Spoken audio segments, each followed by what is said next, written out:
The Florida Project is the remarkable new film from Sean Baker, whose earlier effort Tangerine was shot entirely on an iPhone and yet looked just as professional as many an independent American feature, if not more.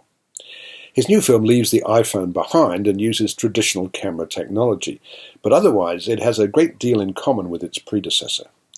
Tangerine was shot on the least fashionable and least touristy streets of Los Angeles and explored the world of transgender prostitutes.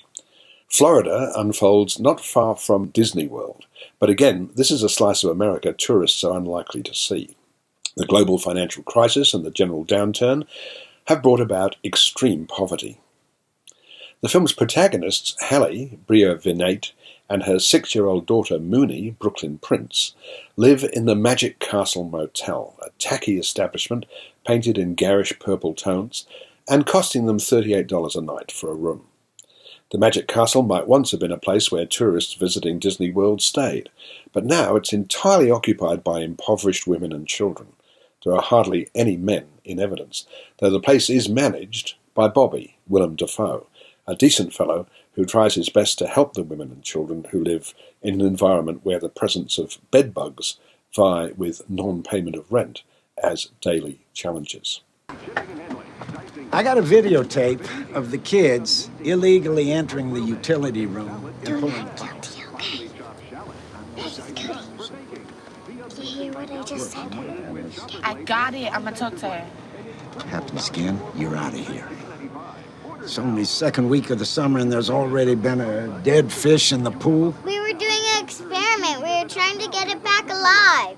Hallie, who sports dyed green hair, extensive tattoos and body piercing, had Mooney when she was only 17, and she's not much more than a child herself. Most people wouldn't consider her to be a good mother, but she and her daughter are very close, and they do a lot of stuff together. Mooney, a wonderfully resourceful, funny, combative kid, just like her mother, has a best friend called Scooty, Christopher Rivera, who also lives in the Magic Castle with his mother, Ashley Mellamurder, who works in a fast food restaurant and is sometimes able to supplement Hallie and Mooney's appalling diet of ice cream and sodas. There isn't much of a narrative going on here, but Baker succeeds in involving the viewer in a very particular place.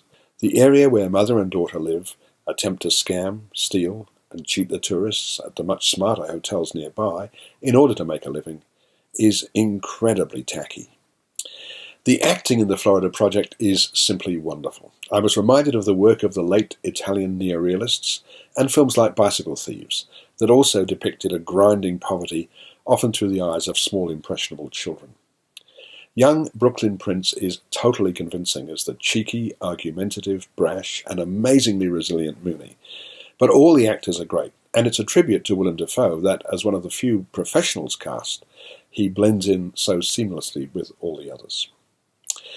It's a shame that some of the photography is unforgivably bad, but even this can be tolerated thanks to the honesty and intense feeling that bursts from Baker's moving slice of life.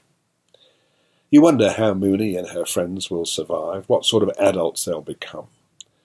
The final scene of the film is unbearably moving and sends you out into the real world with an appreciation of the fragility and the resourcefulness of the battlers in Trump's America. I'm giving it 4 stars.